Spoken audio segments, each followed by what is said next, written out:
Number 162. Good morning, good afternoon, good evening to everyone, wherever you may be calling in from.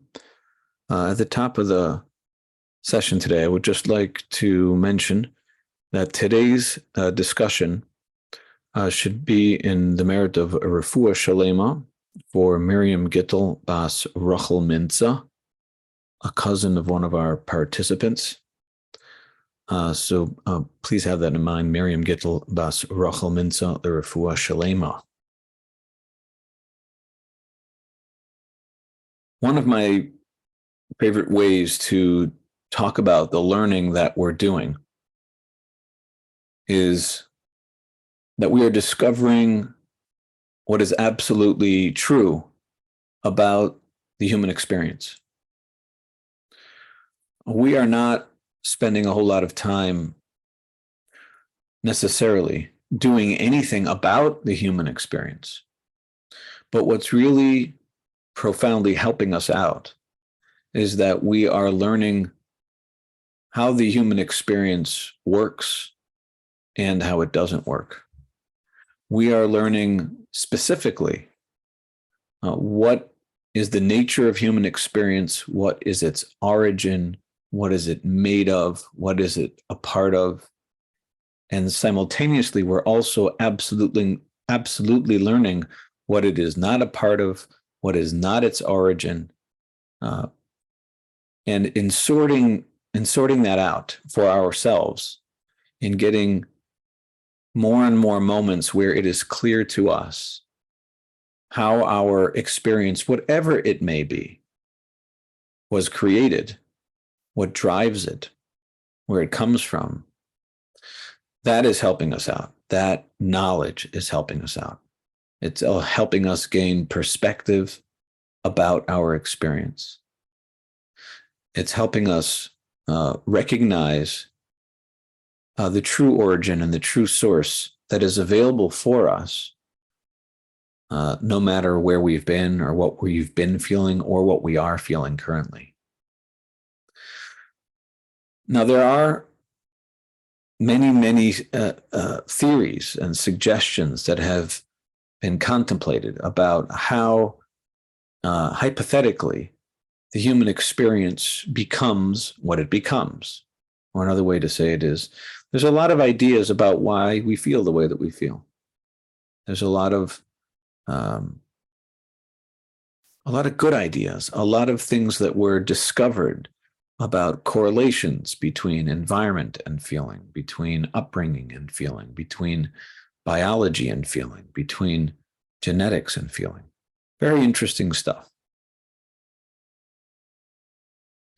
And some of those correlations that have been discovered have a very significant number attached to it. 40, 50, 60, 70% of the time. There are observations that have been made that clearly show that a lot of the time, if you're feeling a particular way, it's associated with or shows up simultaneously with a certain particular environment, or it shows up with a certain type of background or a certain catalyst that we can find out there that seems to be the reason why you find yourself feeling the way that you feel. Now, of course, some of these theories may suggest that you can still overcome your feeling, change your feeling. You can get over things. And they're not quite sure how that happens, but they know that you can. But there isn't really much explanation as to why sometimes we can have those same catalysts that are so highly correlated with a particular feeling, and that catalyst is absent, and yet people still find themselves feeling that same feeling. Or that we have the same catalyst that most of the time seems to be correlated or shows up with a particular feeling. Sometimes it doesn't.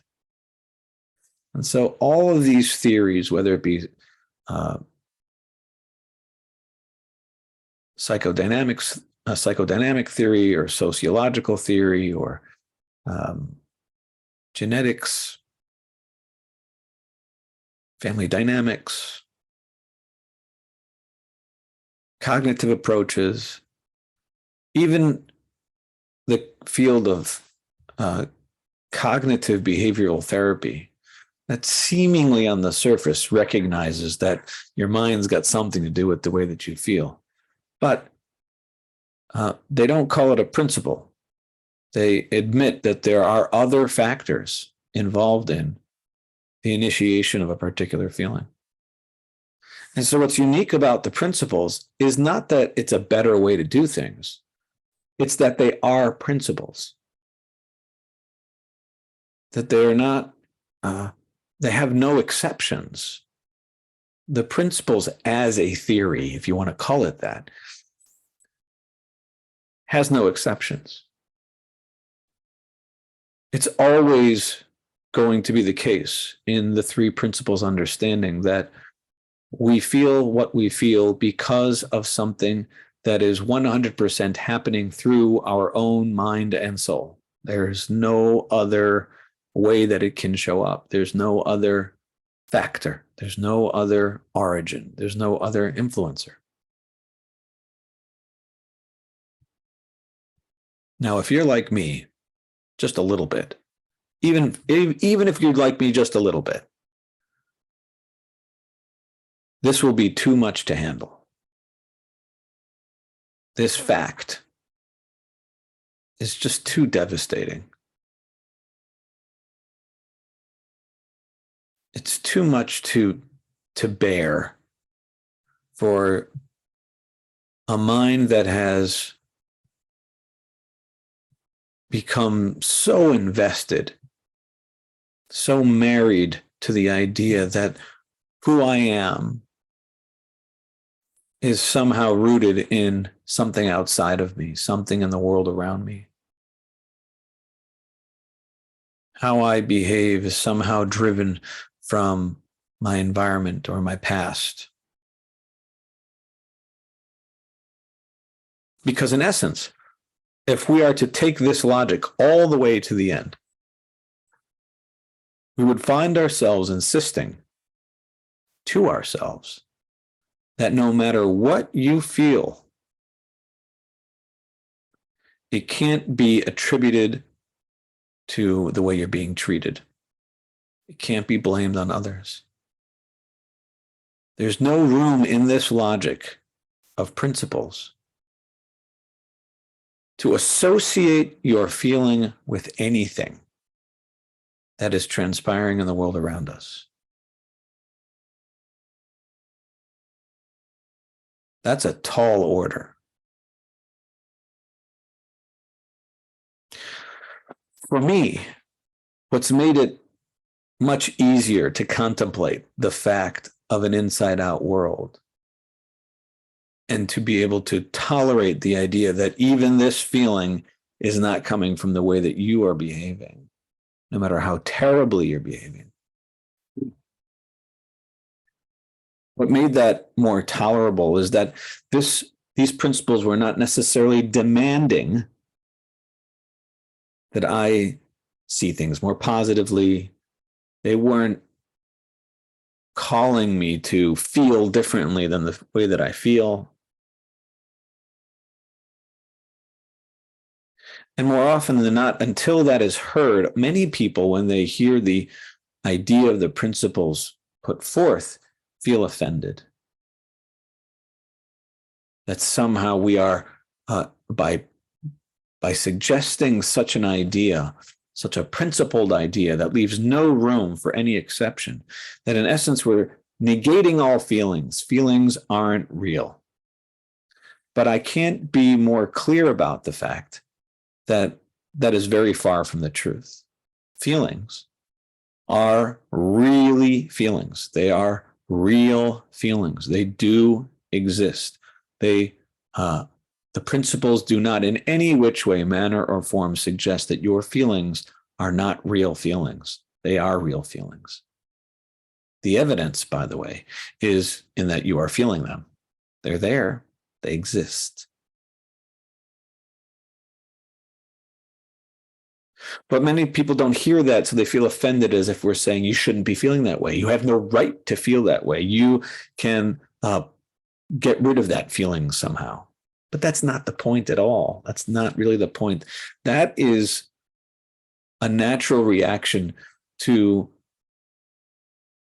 someone who is still living in an ego-based understanding of feelings. And when I say ego-based, I don't mean it in like a bad way, like you're so egotistical.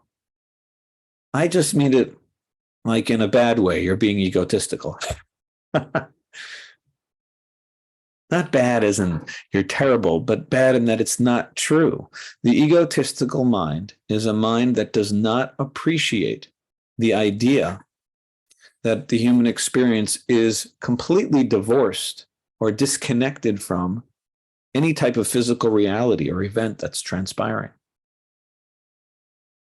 Ego is born the moment that in my mind I see a world that understands my feeling as having been driven and created by a circumstance. That is the birth of ego. Ego is born the moment I am convinced that my feeling is present because of you or because of that or because of this. That's the moment that we innocently create an ego. It's innocent because no one makes that idea up on purpose. It's just something that we find ourselves believing and seeing. I often find myself seeing the world as an outside-in world, as a world that my feeling is justified given the circumstances. And while that is innocently, a very nefarious thing is born, and that is ego. Me. Me that in essence has the right to say, I had nothing to do with this.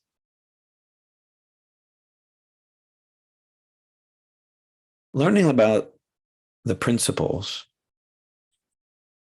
doesn't necessarily make us have to get rid of our ego. I don't know if we can even do that, but it certainly gives us eyes for it. We get to wake up and see, oh, I have been treating this feeling as if it has been coming from what's going on around me. Now, there's some bad behavior in the world, really bad behavior.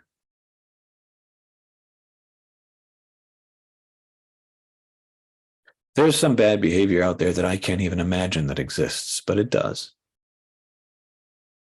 And there are people that are subject to that bad behavior. There are people that are subject to some really terrible, terrible events, abuses.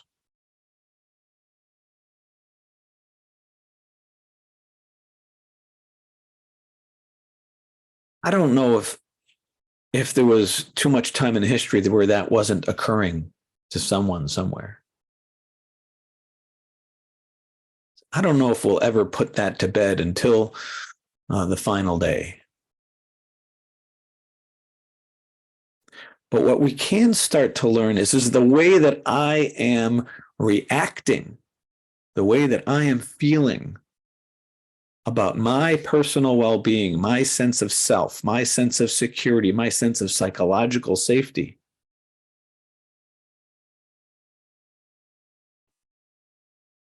Is going to depend on whether I attribute the feelings that I'm having about this event to my own usage of mind, or whether I am attributing my feeling to what is transpiring out there, to the evil that's being done to me.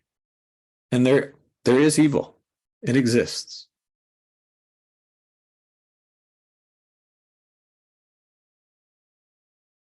There's microaggressions as well. They're real. And maybe we should do whatever we can to get away from that stuff. Stop evil. We don't want to be walked all over. This is mine. It's not yours. Sure. But still, Do those scenarios where you maybe have to stand up for yourself or you need to tolerate certain blows, does that dictate to me how I feel about myself or not? Does it dictate to me the way I feel about that person or not? And the principles set out a very, very tall order. And they're saying no matter what, there's not going to be a single exception. No matter what you're feeling, no matter what you're going through, no matter what's happening,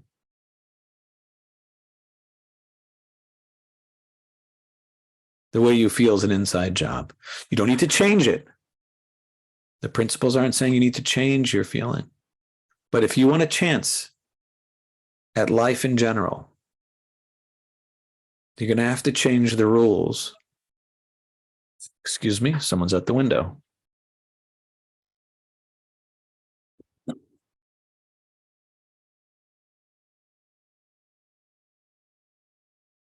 The principles, as they reveal themselves to you, are not going to necessarily arm you with a technique to settle yourself down or make yourself feel better. What happens is that they wake you up to what's happening.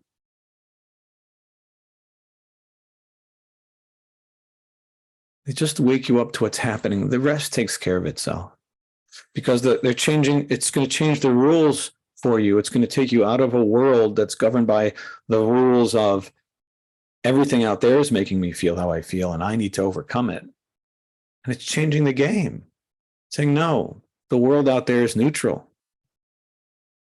You're feeling, you're thinking. And thus you must feel your thinking because you thought it. Now, I don't mean you thought it on purpose, but that's why you're feeling it. You feel what you think because you thought it, not for any other reason. And then you can start to ask questions about, in that world, you can start to ask questions about thought and its origin and what happens when you bump into the infinite. You start to recognize that there's a pool of accessible knowledge that's available to you. You don't know what it is necessarily that it's going to give you, but it's there to be had. It's there to be guided by it. Which is also a very different world to relying on your own gumption to get something done, to rely on knowledge that you've acquired, or to rely on precedent, yesterday's, like we spoke about last week, to rely on yesterday's ideas.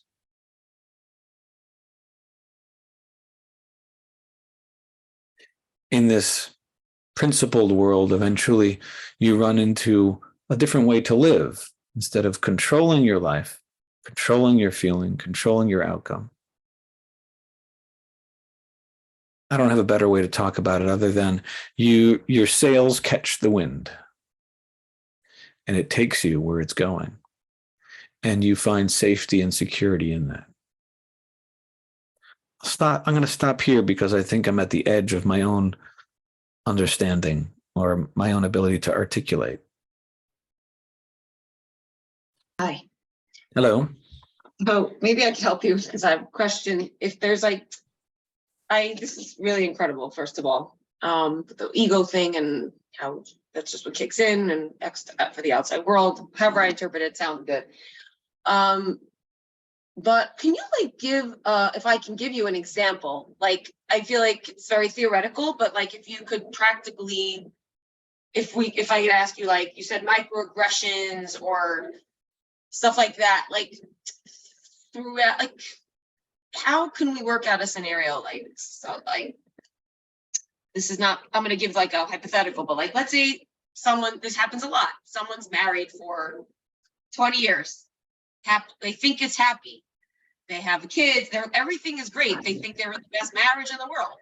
And one day, one of the spouses, husband, wife, I'm gonna be blaming, goes out and has an affair, just being blunt. Like something horrible happens in the marriage. The husband decides to not be married, but they had really happy moments, like for 20, whatever, even 5 years, like any amount of years, two people are in this relationship and they think it's dandy, vacation, happy, joy, laughter, not even like a rocky marriage. And then one day it just turns around, 360-degree turn, and someone's completely blindsided. How does that work its way into this concept you're talking about? Like that person who was blindsided, or everything was great in this person, they're totally 20 years of their life, like they could work out a trauma forever of like the traumas of trust or rejection, or like now they can feel like, now how could someone have loved me so much and now they don't love me? Am I worth anything? They knew everything about me. They saw me having babies. They saw me in the beauty of my life and accepted me in the worst of my life and accepted me. And now they're saying, no, yes, they could say it's the other person, but how do you take that if you love the person for 20 years and trusted them, and suddenly now that they're turning against you, you suddenly put the blame on them? Like it doesn't. And it could happen to people a lot. It could happen to people in dating. They're constantly rejected, and to constantly say it's the other person, it's the other person, it's the other person. How do you deal with these scenarios? How do you interpret that in terms of what you just said? Like always blaming it's the other person, it's you too. And like the pain and I don't know, am I articulated enough? Did I say enough to like get you to give like a tangible, how is a person like that get out of the mud with this? Okay.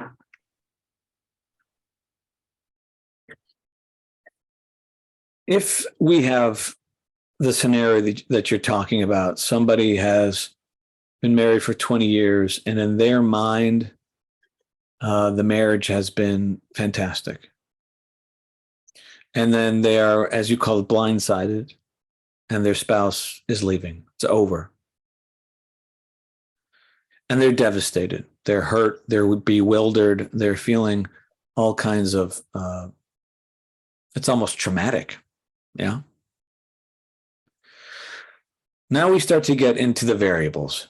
Do they already know the principles? Probably not. Yes. I think we can safely assume, given the small number of people who appreciate and understand their own psychological life, we can assume that they do not understand. And so what's happening for that person is that they've been living their life, investing in a marriage rather desperately, rather seriously. The marriage means a lot to them, not just because it's the marriage, but because it is providing them with a feeling of safety, a feeling of security, a feeling of belonging. In their mind, it's providing them a feeling of love. It's giving them, they're almost like leeching off the marriage. Yeah. And to lose that, at least in their minds, to lose what they thought was the source of everything that was great in life, all the good feelings that it was providing them, that's traumatic. That's very traumatic. And the best way forward for such a person would be to begin to learn about the principles whenever they have a moment to do so, a headspace to do so. But here's the amazing thing. Let's go back to the first variable. Let's say that this person who's married, they were blindsided by a spouse leaving their marriage. If they know the principles, it probably will not be traumatic. They will feel blindsided. They might feel hurt. They might feel a sense of loss. They might feel a sense of betrayal. But it will not touch their well-being. They will understand that the reason why they are feeling these things about the end of the marriage is because the marriage was important to them. That's how they think about it. They're going to have perspective on their feeling in as much as that while they are feeling terrible about the loss of the marriage and it meant a lot to them, it does not mean that there isn't a grand life still possible going forward. It does not mean that life is over. It does not mean that psychological safety and security and peace of mind has come to an end suddenly. They'll know already that it was never tied up in the marriage in the first place. They will appreciate the fact that they were married for 20 years and enjoyed it.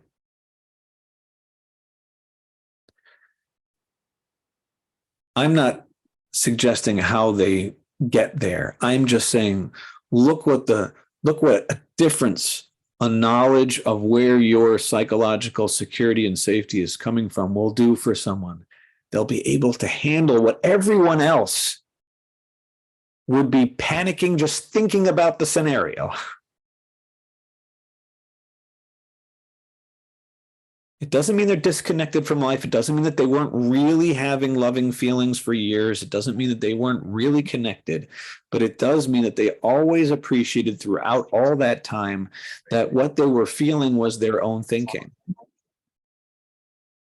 What they were doing was they were expressing love and maybe being the recipient of someone else expressing love, but their feeling, their own feeling, was always an inside job.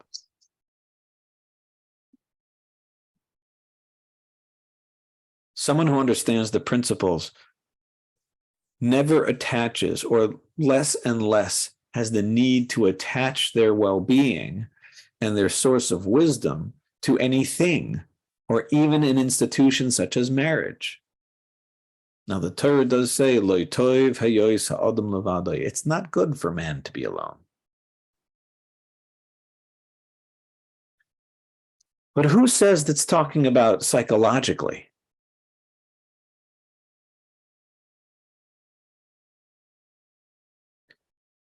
Just the basic premise of the universe was that we're here to have a certain, to fill a certain template. There's a design of the universe. And that's the coming together of opposites through a medium. And that's what marriage is. That's kind of that's the theme that's kind of throughout existence itself, at least Jewish existence, that we're here with this soul and this body, and we're trying to make a marriage. And so anything that's outside of that purview is not good. It's not the purpose here. Maybe that's all it means. But for some reason, we read this pasuk and we're like, well, no, marriage is good. You can't be happy unless you're married. If the Chazal say that someone who's not married is like a dead person, they're like a half a person, and we read into that. That means psychologically. I've met happy single people.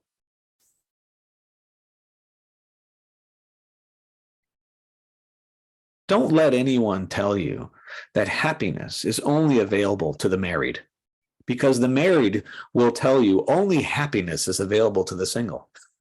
Well, some of us, some of the time. But we're both wrong. Both of them would be wrong. Happiness, states of mind, are not coming from a happy marriage or the end of a happy marriage or no marriage. You've already got with you the availability of wisdom and well-being and peace of mind. It's already built in. The only thing that robs us of it is when we innocently begin to believe that it's not there. When we begin to believe that there's certain things out there that will provide it for us. Tammy, is this speaking at all to your question for you? Yes.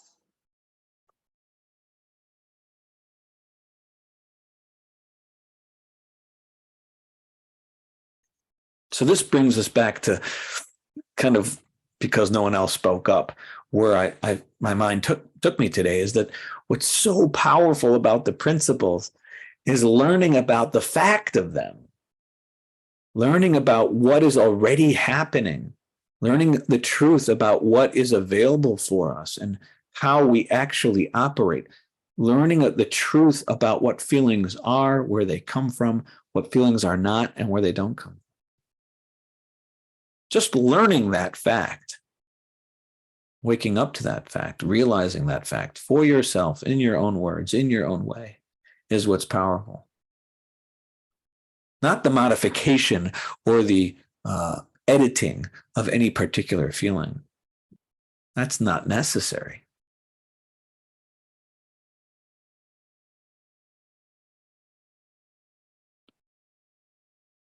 Anyone else want to jump in here on this?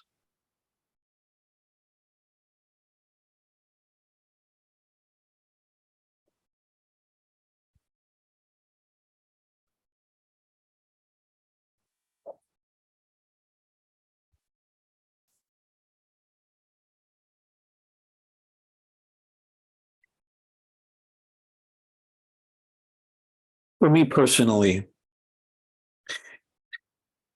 it was the insight into the fact of thought, the insight into realizing that I wasn't feeling people around me, that I was feeling my own thinking about them, that forced me to change, so to speak. There's moment after moment where I, for whatever reason, am in the middle of blame, or without even blaming. I'm just being filled with a particular feeling. And the initial relationship to that feeling is, oh, it's here. This feeling is present because of what's transpiring in front of me. And on the tails of that, the learning that we've been doing here pokes its head up and says, nah, that's not where it's coming from. Not connected. This is just you. This is just you being you. And it's in those little moments of insight that I get a little bashful with myself. Like, oh, that's right. Oh, well, I guess I can't get away with blaming again. I guess I can't get away with moaning, justifying my my disappointment again. But it's even more than that. It's that, at least for me, the way it felt for me, that the way the learning worked for me, the metaphor was, it was that as if I was standing on a rug, and that rug was blame and justified upset, and anyone in this situation would feel the way that I do, and it was as if someone yanked that rug out from under me. Like I couldn't stand on those ideas, didn't have a basis. And I was back to just on the hardwood floor of just being me and alone with the fact that I am feeling the way that I feel right now. For reasons unknown to me, this is the thinking that I have. I got a chance to be honest with myself. And naturally, you can see that in those scenarios where that occurred to me, it made it way harder for me to tell someone that they're at fault for my feeling when I knew it wasn't true. In fact, it freed me up for me to talk to people about what they were responsible for, their behavior. Hey, who said you could take that? Or I could be honest about my feeling. I don't like when you do that. I can still say things like that.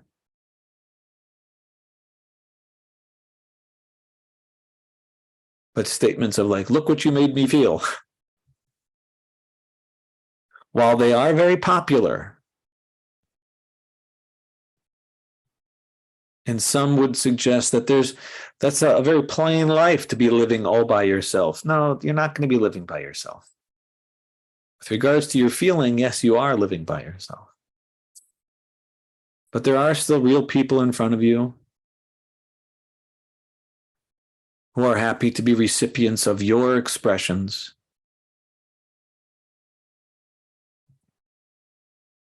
And they're there for you to give to them. They're there for you to find an enjoyable feeling about them, and then you go and enjoy that feeling. It's still a real world with real people. with real things that need to be done. But it's a world that's absent this preoccupation of I need to find safety and quickly, because you already have it. I mean, emotional safety, psychological safety.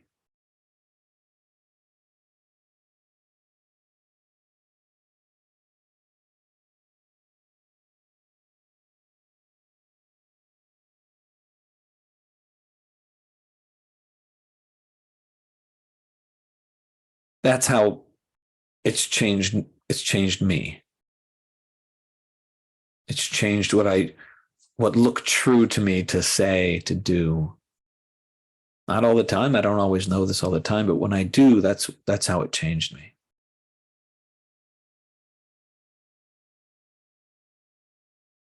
It's not getting the deal that's going to finally make you be able to exhale.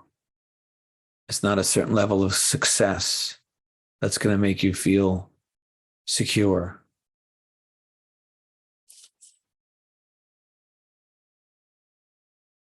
It's not a certain behavior from your spouse that's going to suddenly now open the door for you to have loving feelings. It's not. It's like the waiting game is over. You're not waiting on the world. You're waiting on you, so to speak.